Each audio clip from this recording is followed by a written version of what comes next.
చేసుకున్న వాళ్ళకి ఎవరికైనా సరే ఇల్లంతా గుమగుమలాడాలంటే ఈ ప్రోడక్ట్ని మీరు ఖచ్చితంగా కొనుక్కోవాలి.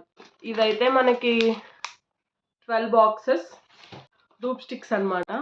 బయట మామూలుగా ఒకటి 20 రూపీస్ ఉంటుంది కదా, మనకి ఇది 10 రూపీసే పడింది.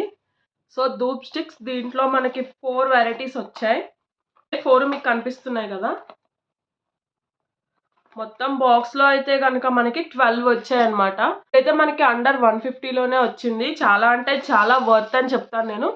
ఎందుకంటే ఒక్కొక్కటి ఒక్కొక్క యూనిక్ స్మెల్ ఉంది. అన్నిటికన్నా అయితే ఇది మాత్రం చాలా అంటే చాలా బాగుంది స్మెల్. మీరు లావెండర్ అనమాట. చాలా అంటే చాలా నచ్చింది నాకు. సో ఇదైతే మీరు నెక్స్ట్ వచ్చే మనకి అన్ని పూజలకి రిలేటెడ్ సీజన్స్ కాబట్టి కార్తీక మాసం, దసరా అన్నీ ఉన్నాయి కాబట్టి మీరు దీన్ని కొనుక్కోవచ్చు. మీకు లింక్ కావాలంటే కనుక కమెంట్ చేయండి, నేను లింక్ పోస్ట్ చేస్తాను. దీంట్లో మళ్ళీ ఒక్కొక్క దాంట్లో 12 పీసెస్ వచ్చాయండి. మొత్తం 12 బ్యాగ్స్ ఒక్కొక్క దాంట్లో 12 వచ్చాయి. చాలా అంటే చాలా వర్త్ అని చెప్తాను నేనైతే.